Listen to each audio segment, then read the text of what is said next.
Hello students, today we will start social studies or SST. As you all know that in SST you have to read three more subjects which are history, geography and political science or civics. So today we will start from lesson first of history. So its name is Tracing Changes Through a Thousand Years.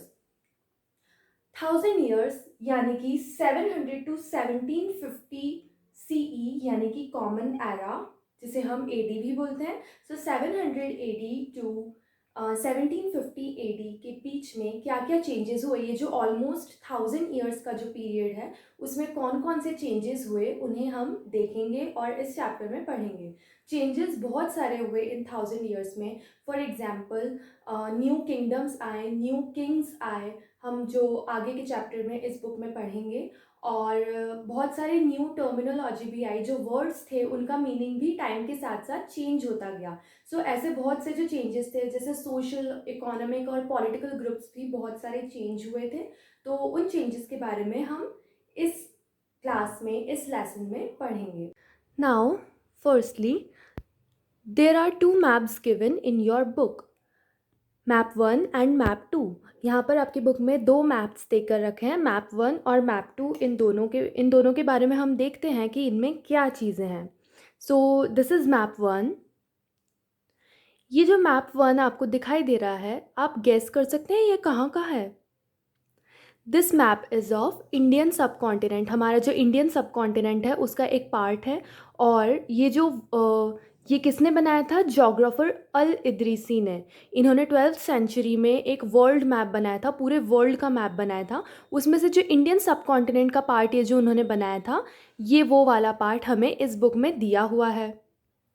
Now this is map 2 which is also showing the Indian सब continent.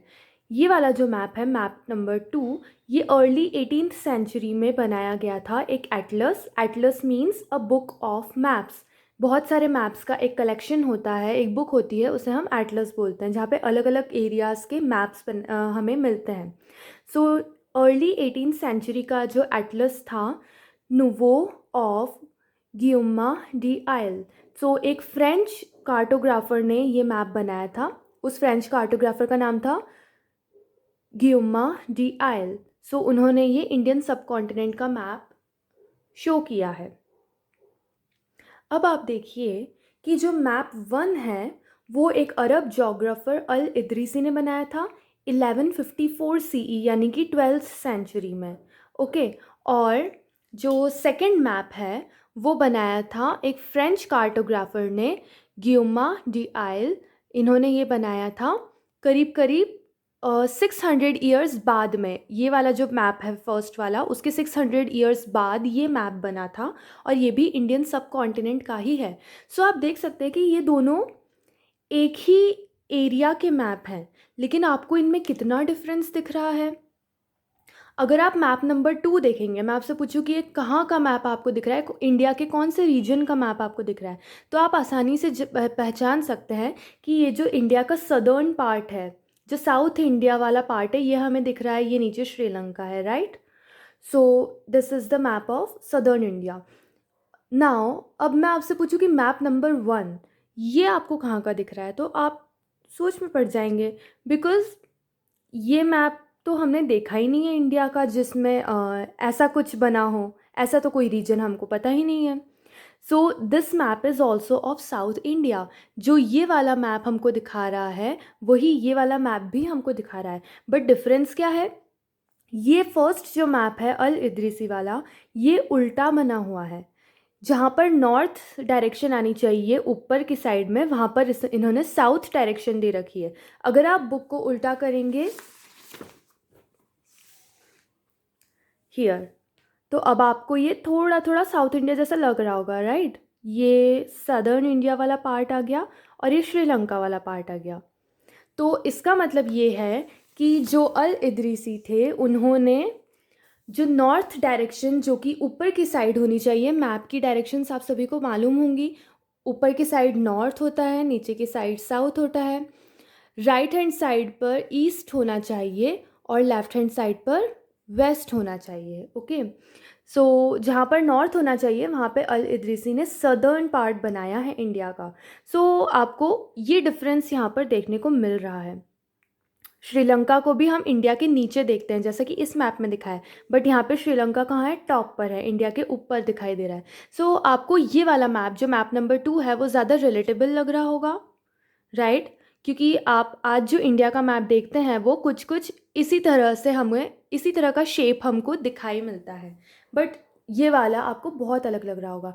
इसके अलावा यहाँ पर अगर आप अपनी book में ध्यान से देखेंगे क्लियरली, सो आपको मैप 1 में जो प्लेसेस के नाम दिए हुए हैं यहाँ पर बुक में, वो अरबिक में दिए हुए हैं, अरबिक स्क्रिप्ट में दिए हुए हैं जितने भी प्लेसेस के नेम हैं। लेकिन जो सेकंड नंबर वाला मैप है उसमें हमें इंग्लिश दिखाई दे रही है, इंग्लिश मतलब रोमन स्क्रिप्ट में लिखे हुए हैं और फ्रेंच लैंग्वेज है ये, ओके? सो फ्रेंच में लिखे हुए हैं। सो जितने भी जितने भी यूरोपियन सेलर्स होते थे, यानी कि यूरोपियन नाविक होते थे, और मर्चेंट्स यानी कि व्यापारी होते थे, वो जब भी अपने वॉयजेस यानी कि यात्रा पर जाते थे तो वो ये जो मैप नंबर 2 है वो यूज़ करते थे, बिकॉज़ ये मैप ज़्यादा एक्यूरेट है बजाय इसके, और ये पहले का मैप है 12th सेंचुरी का और ये 17th सेंचुरी का मैप है, ओके? इसके अलावा हम देखते हैं इन दोनों मैप में एक और डिफरेंस है लैंग्वेज और स्क्रिप्ट के अलावा भी, कि यहाँ पर जो कोस्टल एरियाज़ हैं, देखिए यहाँ पर कितने सारे नाम लिखे हुए हैं, छोटे छोटे छोटे कोस्टल एरियाज़, मतलब जो समुद्र के किनारे के जो एरियाज़ हैं उनमें कितनी डिटेलिंग हमको दिख रही है, ऐसा लग रहा है कि एक एक जगह का नाम लिखा हुआ है। But this is not in the case of this map. यहाँ पर हमें कुछ जगह के जो इम्पॉर्टेंट प्लेसेस हैं ना, उन्हीं के नाम लिखे हुए मिलेंगे। सो हम बोल सकते हैं कि जो मैप बनाने की जो आर्ट होती है, मैप बनाने की जो कला होती है, जिसको हम बोलते हैं कार्टोग्राफी, उसमें बहुत चेंजेस आया इन 1000 ईयर्स में या फिर 600 ईयर्स में। So cartography is a science of making maps. जो मैप बनाने की जो साइंस होती है उसे हम कार्टोग्राफी बोलते हैं, और एक ऐसा इंसान जो मैप बनाता है उसे हम बोलते हैं cartographer, a person who makes maps, cartography and cartographer. Now we are looking at the map number 2, और जैसा कि मैंने अभी कहा था कि यहाँ पर कितनी डिटेलिंग है कोस्टल एरियाज़ की। यहाँ पर जो समुद्र के किनारे के जो एरियाज़ हमें दिखाई दे रहे हैं उनके नाम बहुत डिटेल में लिखे गए हैं, एक एक जगह के नाम लिखे गए हैं, ऐसा लग रहा है। लेकिन क्या आप गैस कर सकते हैं कि जो इनलैंड वाले एरियाज़ हैं, मतलब जो अंदर की साइड के जो एरियाज़ हैं, क्या उनमें भी डिटेलिंग है? आप अपनी बुक में और क्लियरली देखिए और बताइए कि क्या डिटेलिंग उतनी ही ज़्यादा है जितनी कि कोस्टल एरियाज़ की है। Follow the course of river Ganga and see how it is shown. तो अब आपको यहाँ पर गंगा रिवर ढूंढनी है और देखना है कि उसका रास्ता क्या है, कोर्स क्या है, उसे कहाँ से कहाँ तक बताया गया है, okay? Now why do you think there is a difference in the level of detail and accuracy between the coastal and inland areas of this map? अगर आपको लगता है कि कोस्टल और इनलैंड के जो एरियाज़ हैं उनमें एक्यूरेसी बराबर नहीं है, जितने की कोस्टल में एक्यूरेसी है उतनी ही इनलैंड में नहीं है, तो आपको क्या लगता है कि ऐसा क्यों हो सकता है? बिकॉज़ ऐसा इसलिए हो सकता है बिकॉज़ उस टाइम पर जो वॉयजर्स होते थे, जो मर्चेंट्स होते थे, जो सेलर्स होते थे, जो सी रूट से इंडिया में आते थे, उनको कोस्टल एरियाज़ की जानकारी रखनी होती थी कि उनको कहाँ पर अपना शिप लैंड करना है, अपनी बोट लैंड करनी है। तो मे बी इस वजह से जो कोस्टल एरियाज़ हैं उनमें बहुत अच्छे से एक्यूरेटली नाम लिखे हुए हों, ताकि उनको कोई प्रॉब्लम ना हो जगह ढूंढने में। और इसके अलावा और भी कोई रीज़न हो सकता है तो आप उसे सोचकर गेस कर कर बताइए। सो जैसा कि हमने देखा कि जो कार्टोग्राफी की साइंस थी वो दोनों पीरियड्स में कितनी अलग अलग है, मैप 1 कितना अलग था और मैप 2 कितना अलग है। सो जब भी हिस्टोरियंस कोई डॉक्यूमेंट्स रीड करते हैं, मैप रीड करते हैं, या फिर कोई भी ऐसा टेक्स्ट, कोई भी लिखी हुई चीज़ रीड करते हैं पास्ट की, तो उनको ये ध्यान रखना होता है कि कौन से हिस्टोरिकल बैकग्राउंड का वो है।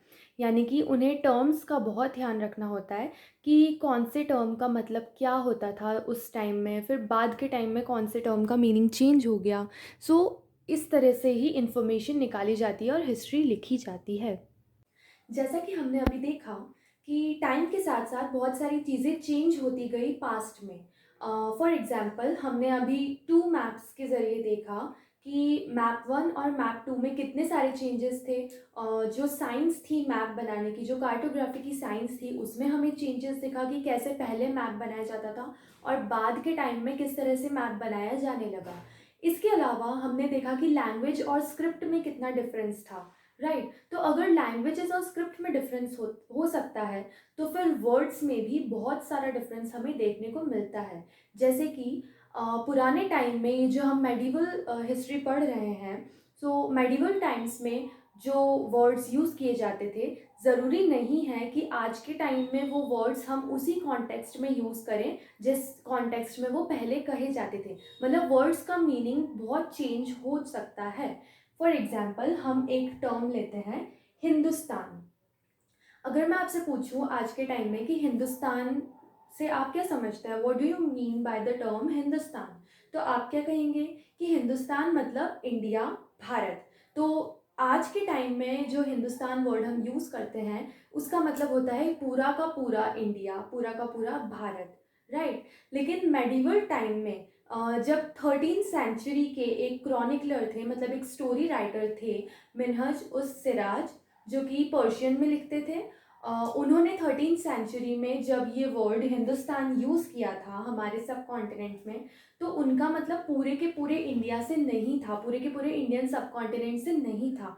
उनका मतलब था हिंदुस्तान का जितने भी पार्ट्स जो पंजाब, हरियाणा और गंगा और यमुना रिवर्स के बीच के जो एरियाज थे, उनका मतलब हिंदुस्तान से वही था, सिर्फ पूरा का पूरा इंडिया नहीं था।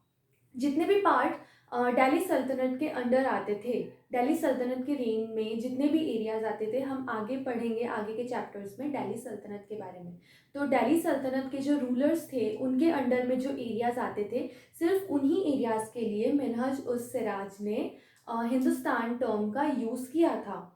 बाकी के जो एरियाज थे जो उनके अंडर नहीं थे, जहाँ पर दूसरे राजाओं का शासन था, दूसरी डायनेस्टी शासन कर रही थी, रूल कर रही थी, वो हिंदुस्तान के अंदर इंक्लूडेड नहीं थे। और हमें पता है कि जो एम्पायर होता है, किंगडम होता है, वो बढ़ता भी है और कम भी होता है। तो जब भी कभी दिल्ली सल्तनत का एरिया बढ़ जाता था किसी बैटल के थ्रू या किसी भी चीज़ के थ्रू, तो हिंदुस्तान में वो जो बढ़ा हुआ एरिया होता था, जो नए नए एरियाज ऐड होते जाते थे, वो हिंदुस्तान में ही आ जाते थे, उनको भी हिंदुस्तान में ही इंक्लूड किया गया। लेकिन अगर किसी वजह से कोई एरिया घट गया, कम हो गया, दूसरे एम्पायर में चला गया, दूसरी किंगडम में चला गया, तो उसको हिंदुस्तान से एक्सक्लूड कर दिया जाता था, बाहर कर दिया जाता था। सो ऐसे हम हिंदुस्तान वर्ड का यूज़ 13th सेंचुरी में इस तरह से देखते हैं।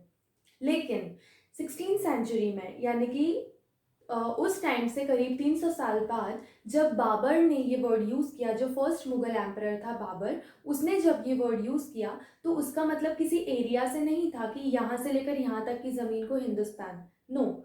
उसका मतलब था हिंदुस्तान से यहाँ की इंडियन सब कॉन्टिनेंट की जो ज्योग्राफी थी, जो फौना, यानी कि यहाँ पर उसको जो एनिमल्स दिखे थे, जानवर दिखे थे, और यहाँ के जो रहने वाले लोग थे, जो इनहेबिटेंट्स थे, उनका जो कल्चर था, उनका जो ट्रेडिशन था, उसको उसने हिंदुस्तान कहा, किसी एरिया को नहीं कहा। तो इस तरह से हम वर्ड्स में चेंजेस देखते हैं। Next word is foreigner. So foreigner का मतलब क्या होता है आज के कॉन्टेक्स्ट में? आप कहेंगे कि कोई ऐसा इंसान जो इंडियन ना हो, a person that is not an Indian is a foreigner. एक ऐसा इंसान जो इंडिया का नहीं हो, दूसरी कंट्री का हो, उसे हम फॉरेनर कहते हैं। लेकिन मेडिवल टाइम्स में ऐसा नहीं था। मेडिवल टाइम्स में फॉरेनर उस इंसान को कहा जाता था जो हमारे विलेज में ना रहता हो, ओके, जो एक स्ट्रेंजर हो हमारे लिए। फॉर एग्जाम्पल, अगर मैं एक विलेज में रहती हूँ, मैं एक गांव में रहती हूँ, और मेरे पास की ही गांव का एक इंसान मेरे विलेज में आता है, जिसे मैंने कभी नहीं देखा है, जो मेरी सोसाइटी का नहीं है, मेरे विलेज का नहीं है, तो वो मेरे लिए फॉरेनर हुआ। सो इस तरह से मेडिवल टाइम्स में फॉरेनर का मतलब होता था।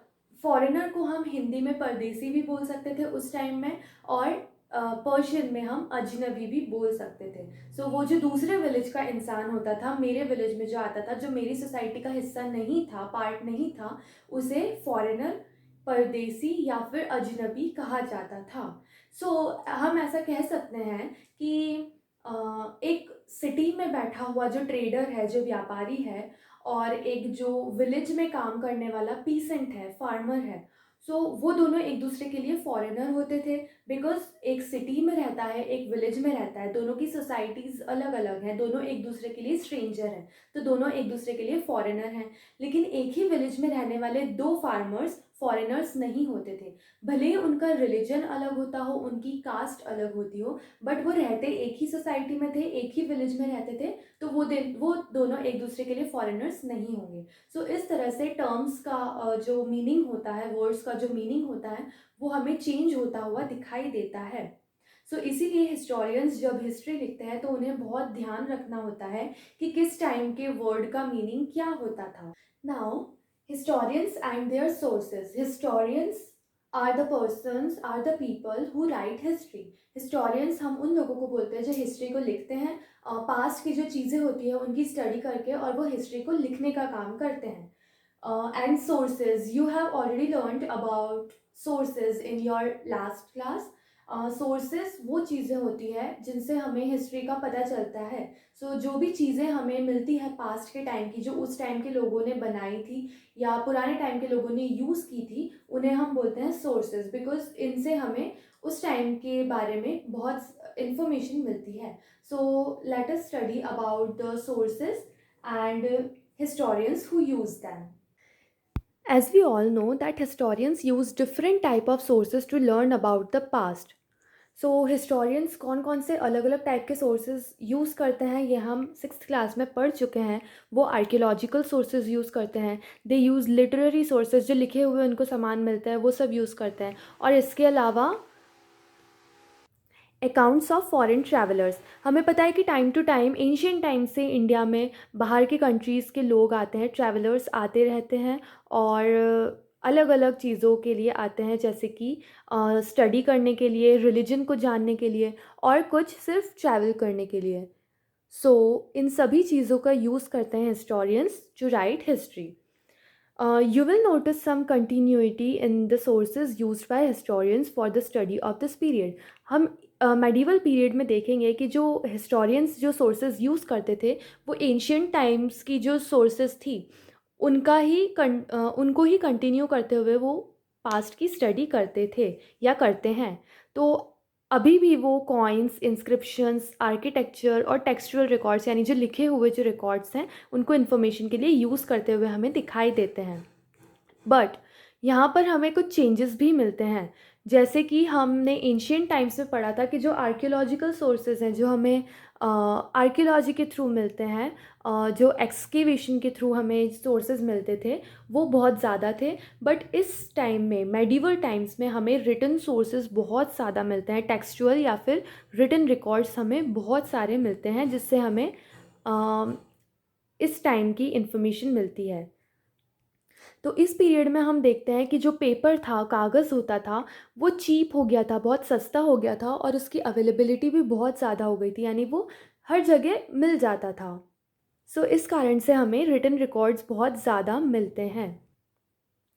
So people used paper two right Holi text. लोग पेपर का यूज़ क्या क्या लिखने में करते थे? होली टेक्स्ट, यानी कि उनके रिलीजन से रिलेटेड जो बातें होती थी वो लिखने के लिए, और क्रॉनिकल्स ऑफ रूलर्स, जो राजा होते थे उन लोगों की कहानियाँ लिखने में यूज़ करते थे, किससे कहानियाँ लिखते थे, लेटर्स लिखते थे, जो अलग अलग ऋषि मुनि की जो टीचिंग्स होती थी, जो रिलीजियस टीचर्स होते थे उनकी टीचिंग्स लिखने के लिए, पेटिशंस एंड जुडिशियल रिकॉर्ड्स, जो कोर्ट वगैरह में जो रिकॉर्ड्स रखने के लिए जो पेपर्स को यूज़ किया जाता था, और अकाउंट्स और टैक्सेस को मेंटेन करने के लिए जो रजिस्टर्स बनते थे उनमें भी पेपर्स यूज़ होते थे। तो मैन्यूस्क्रिप्ट्स जो एंशियंट टाइम में हमें मिलती हैं बहुत सारी, वो भी कलेक्ट की जाती थी, लेकिन वो सिर्फ वेल्दी पीपल, जो रिच लोग होते थे, रूलर्स, मोनेस्ट्रीज और टेम्पल्स, ये कलेक्ट करके रखते थे, और इन्हें लाइब्रेरीज़ और आर्चिव्स में रखा जाता था। So what is an archive? Archive एक ऐसी प्लेस है जहाँ पर डॉक्यूमेंट्स और मैन्यूस्क्रिप्ट्स को स्टोर किया जाता है। अगर आज के टाइम में हम देखें तो जितनी भी कंट्रीज़ हैं और जितने भी स्टेट गवर्नमेंट हैं, जैसे कि इंडिया की जो स्टेट गवर्नमेंट है और सेंट्रल गवर्नमेंट है, उनकी सेपरेट आर्चिव्स बनी हुई हैं, जहाँ पे पुराने पुराने जो मैन्यूस्क्रिप्ट्स होती हैं एंशियंट टाइम्स की, वो हमें मिल सकती हैं। प्लस जो पुराने ऑफिशियल रिकॉर्ड्स होते हैं वो भी स्टोर करके रखे जाते हैं।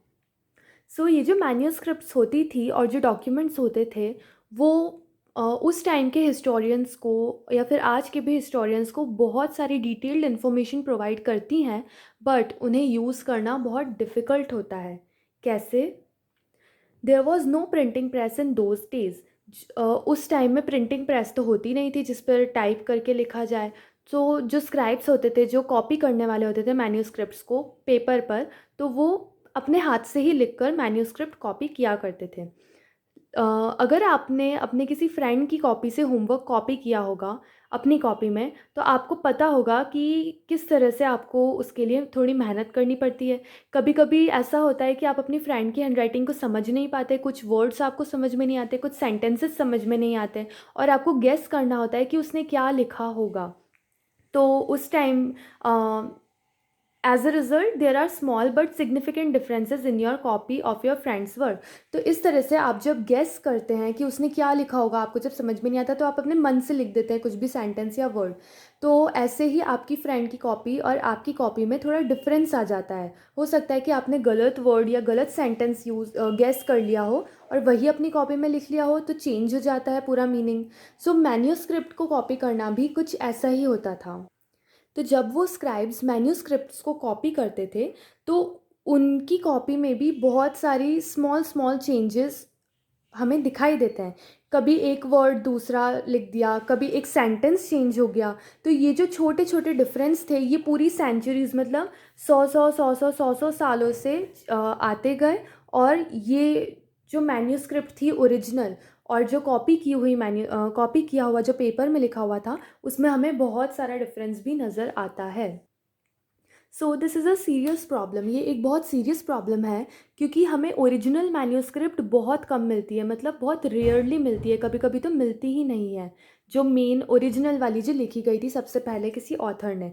सो we are totally dependent upon the copies made by the scribes. तो हम किस पर डिपेंड रहते हैं? जो उन मैन्यूस्क्रिप्ट्स को जिन्होंने कॉपी किया था पेजेस के ऊपर, उस पर ही हम डिपेंड रहते हैं। अब उस कॉपी किए हुए पर बहुत सारे चेंजेस हमें देखने को मिलते हैं। तो हमें क्या करना पड़ता है, हिस्टोरियंस को क्या करना होता है, अलग अलग वर्जन्स पढ़ने पड़ते हैं। जैसे कि एक मैन्यूस्क्रिप्ट है, उसकी 300 साल बाद एक स्क्राइब ने कॉपी की, पेपर पर उसे लिखा।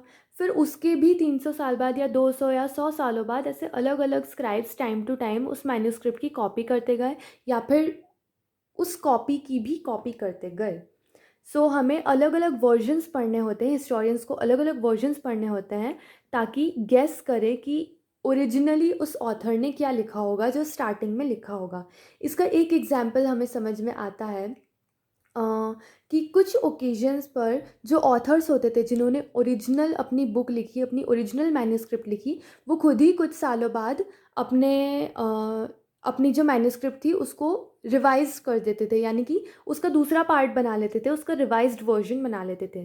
फॉर एग्जांपल 14th सेंचुरी के एक क्रॉनिकलर थे, एक स्टोरी टेलर थे, ज़ियाउद्दीन बरनी। उन्होंने अपना क्रॉनिकल लिखा था पहले 1356 में और 2 सालों बाद यानी कि 1358 में उसका दूसरा वर्जन लिखा था। तो जो दोनों वर्जन्स थे वो एक दूसरे से बहुत डिफरेंट थे, लेकिन हिस्टोरियंस को 1971 तक पता ही नहीं था कि पहला वाला वर्जन भी था। मतलब जो ओरिजिनल वर्जन था वो 1971 में मिला। जो दूसरा वर्जन था वो इजीली अवेलेबल था क्योंकि वो बाद में लिखा गया था। और जो फर्स्ट वर्जन था वो बड़े बड़े जो लाइब्रेरी कलेक्शंस होते हैं सेंट्रल लाइब्रेरीज़ या स्टेट लाइब्रेरीज़ के, उनमें वो लॉस्ट रहा, मतलब वो मिला ही नहीं, गुम रहा। 1971 में फाइनली हिस्टोरियंस को पता चला कि इसका तो फर्स्ट वर्जन भी था जो ओरिजिनल वर्जन है। तो ऐसी डिफ़िकल्टीज़ हिस्टोरियंस को होती है। नाउ यहाँ पर आपको दो अलग अलग राइटिंग्स दिखाई दे रही हैं। This is Arabic and Persian. So हम देखते हैं कि जो डिफरेंट टाइप की जो राइटिंग होती है उसे भी उसकी वजह से भी पर्शियन और अरेबिक को पढ़ने में हमें डिफ़िकल्टी होती है। तो दो टाइप की राइटिंग हमें यहाँ पर दी गई हैं। नेस्टैलिक स्टाइल जो कि लेफ़्ट साइड में है, दिस इज़ नेस्टैलिक स्टाइल। ये कर्सिव राइटिंग की तरह हमें दिखाई दे रही है और ये थोड़ी ईजी दिखाई दे रही है हमें रीड करने में। एंड दिस इज़ द शिकास्ते स्टाइल जो कि राइट साइड में है। तो ये बहुत डिफ़िकल्ट दिखाई दे रही है, मतलब दोनों में से हमें ज़्यादा सिंपल कौन सी दिखाई दे रही है, ये वाली, जबकि इसमें हमें क्या लग रहा है बहुत पास पास वर्ड्स लिखे हुए हैं। सो हिस्टोरियंस को भी ऐसे ही डिफ़िकल्टीज़ का सामना करना होता है। Now here is a painting of a scribe making a copy of a manuscript. So ये मेडिवल टाइम्स की एक पेंटिंग है जिसमें एक स्क्राइब को दिखाया गया है। ये जो इंसान है वो मैन्यूस्क्रिप्ट से कॉपी कर रहा है, पेजेस पर लिख रहा है, कॉपी में लिख रहा है। सो ये जो पेंटिंग है ये 10.5 सेंटीमीटर बाय 7.1 सेंटीमीटर है साइज़ में। तो क्योंकि ये इतनी छोटी पेंटिंग है तो इसीलिए इसे मिनिएचर पेंटिंग कहा जाता है। सो मिनिएचर पेंटिंग्स जो होती हैं वो साइज़ में छोटी होती हैं।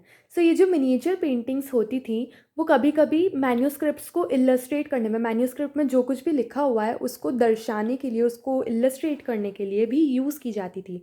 So these miniatures were so beautiful कि जो लेटर कलेक्टर्स थे, बाद में जो मैन्यूस्क्रिप्ट या फिर मिनिएचर पेंटिंग्स कलेक्ट करने वाले लोग थे, वो मैन्यूस्क्रिप्ट अपने पास अलग से रख लेते थे और मिनिएचर्स को सोल्ड कर देते थे, बेच देते थे।